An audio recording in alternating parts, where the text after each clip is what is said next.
High প্রিয় শিক্ষার্থী বন্ধুরা, কেমন আছো তোমরা? তোমাদের 2025 সালে যে নতুন বইটা দিয়েছে সেই বইয়ের তৃতীয় অধ্যায় আছে বীজগাণিতিক রাশি।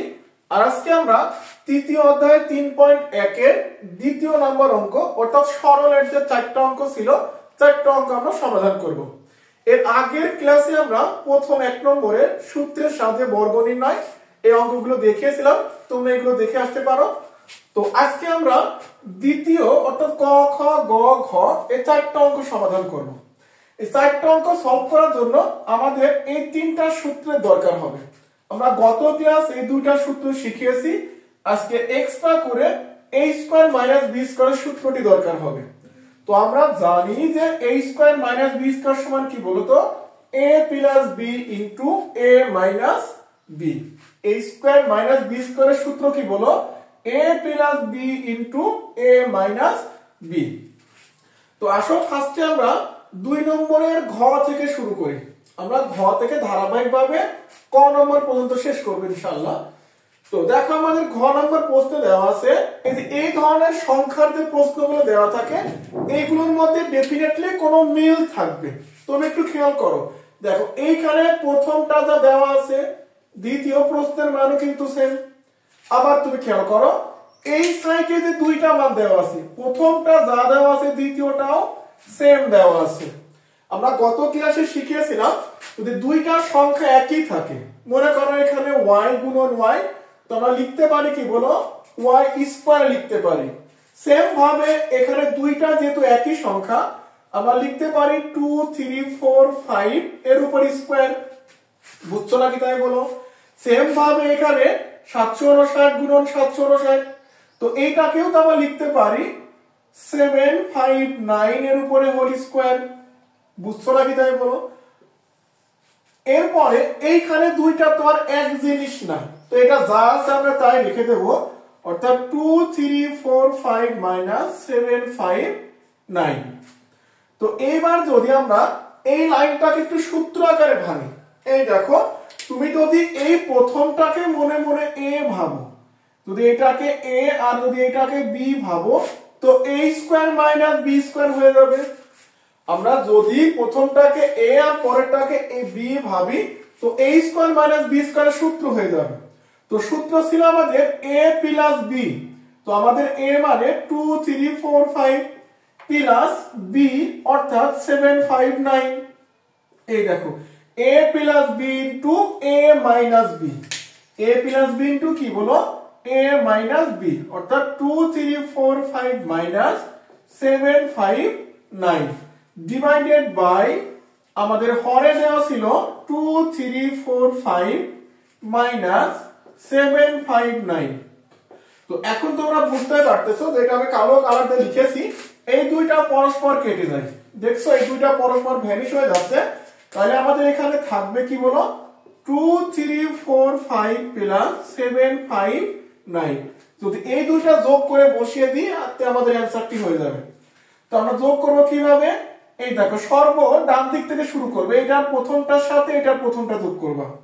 তো 9 আর 5 যোগ করলে কত 14, অর্থাৎ 4 বসবে, হাতে থাকছে আমাদের 1, তো 5 আর 1 6, 6 আর 4 কত হবে 10, 10 এর 0 হাতে থাকবে 1, 7 আর 1 8, 8 আর 3 কত হলো 11, 11 1 হাতে থাকবে 1, আর এখানে 2 আর 1 3। তো ফাইনাল আমরা উত্তর পেয়ে গিয়েছি 3104। তো এইটা হচ্ছে আমাদের ফাইনালি অ্যানসার। তাহলে এই ধরনের প্রশ্নগুলো কি করে সলভ করবা, আগে যেটা দেয়া থাকবে দেখবে এর মধ্যে কোনটা মিল আছে সেগুলো হোল স্কয়ার করে দেন সূত্র বসালেই তুমি অঙ্কটা করতে পারবে। আশা করি বুঝতে পারছো। তো এইবার আমরা গ নম্বর প্রশ্নের সমাধান করব। তো আমাদের গ নম্বর প্রশ্নে দেওয়া আছে 6.35 গুণন 6.35 প্লাস 2.2 গুণন, এটা গুণন হবে 2 গুণন 6.35 গুণন 6.35 প্লাস 3.65 গুণন 3.65। তো একটু আগে যে অঙ্কটা তুমি সলভ করলা সেম একই ভাবে তোমাকে এখানে অঙ্কের মিলগুলো দেখতে হবে।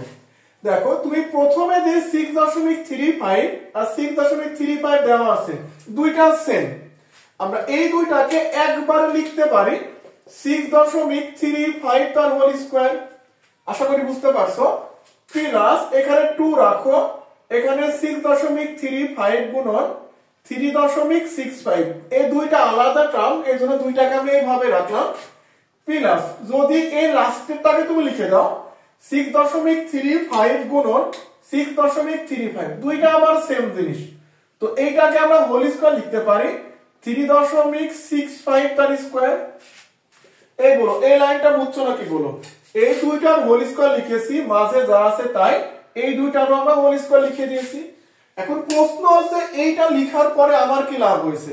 আমার লাভটা হয়েছে যদি এইটাকে তুমি মনে মনে এ ভাবো, অর্থাৎ 6.35 কে যদি এ আর 3.65 কে যদি বি ভাবো, তাহলে দেখো তো a স্কয়ার প্লাস 2, এটাকে তুমি এ ভাবছো, এটাকে তুমি বি ভাবছো, তো বলো a square plus 2ab plus b square কিসের সূত্র বলো তো?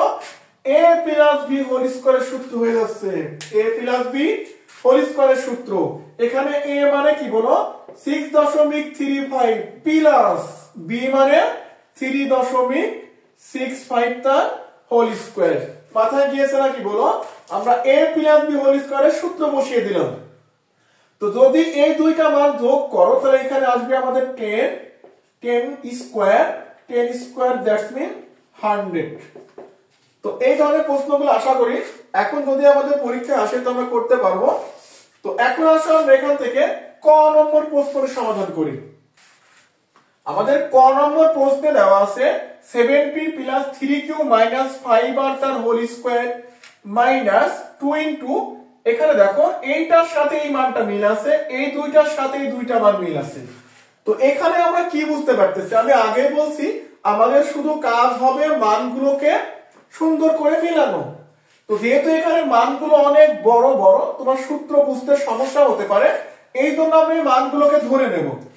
এই দেখো এখানে ভালো করে খেয়াল করো, এখানে এই মানটাকে যদি আমরা a ধরি, 7p plus 3q minus 5r কে যদি a আর 8p minus 4q minus 5r কে যদি b ধরি, তাহলে আমাদের সূত্র কি দাঁড়ায় দেখো তো?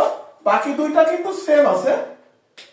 আমরা এখান থেকে লিখতে পারি, ধরি বা মনে করি, ধরি 7p plus 3q minus 5r সমান a, তাহলে এটাকে সমান কি ধরলাম বলো? a। আর যদি আমরা এখানে 8p minus 4q minus 5r সমান যদি b ধরি, তাহলে আমরা এখান থেকে লিখতে পারি প্রদত্ত রাশি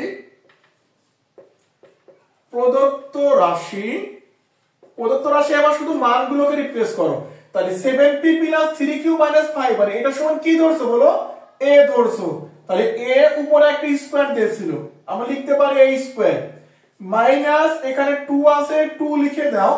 এরপরে এই মানটাকে তুমি a ধরছো a লিখো, এই মানটাকে b ধরছো b, মাঝে প্লাস আবার এই মানটাকে আমরা b ধরছি, অর্থাৎ b উপরে স্কয়ার। আশা করি বুঝতে পারছো, আমরা শুধু যেখানে যে মানটা ধরছি সেই মানের জায়গা a আর b বসিয়ে দিয়েছি। এখন তুমি বুঝতেই পারতেছো a square minus 2ab plus b square এটা কিসের সূত্র বলো তো? এটা a মাইনাস b হোল স্কয়ারের সূত্র। তো এইটা লেখার পরে আমরা a আর b এর মান তো ধরেছিলাম, তো a এবং b এর মান বসিয়ে দেব আমরা। তো a মানে আমরা জানি 7p plus 3q minus 5r, এটা কিসের মান বলো তো? a এর মান। এবার মাইনাস দিয়ে আমরা b এর মান, যদি মাইনাস চিহ্ন থাকে তো অবশ্যই তোমাকে এখানে একটা ব্র্যাকেট দিতে হবে, কারণ এই মাইনাসটা আমাদের এই পরবর্তী সবার সাথে গুণ হবে।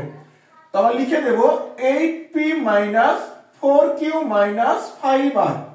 তো আমরা সেকেন্ড ব্র্যাকেট দিয়ে এই হোল স্কয়ারটা লিখে দেব, সেকেন্ড ব্র্যাকেট দিয়ে হোল স্কয়ারটা লিখে দিবা ইনটু, তো যদি এটাকে আমরা 7p plus 3q minus 5r রেখে যদি মাইনাস দ্বারা গুণ করে দাও, তো মাইনাস 8p মাইনাস মাইনাস এ প্লাস 4q মাইনাস মাইনাস এ প্লাস 5r। এরপরে আমরা হোল স্কয়ারটা বসিয়ে দিলাম। তো এখান থেকে দেখো কিছু কাটাকাটি করা যায় কিনা। আমরা কাটাকাটি, হ্যাঁ অবশ্যই, এখান থেকে minus 5r plus 5r vanish হয়ে যাচ্ছে। তো এরপরে যদি আমরা এখান থেকে 4 কিউ আর 3 কিউ টোটালি হবে আমাদের 7 কিউ। আর 8p থেকে যদি 7p টা বাদ দিই যেখানে থাকবে মাইনাস পি, কারণ 8 বড়, 8 এর আগে বড় লাগে মাইনাস, যে চিহ্ন থাকে সেই চিহ্নটাই বসাইতে হয়। তো এর উপরে হোল স্কয়ার বসিয়ে দিবা। তো এখন যদি এটাকে আমরা আবার সূত্র করে দিই a মাইনাস b হোল স্কয়ারে, তাহলে আসবে আমাদের a square minus 2ab plus b square. বুঝছো নাকি বলো?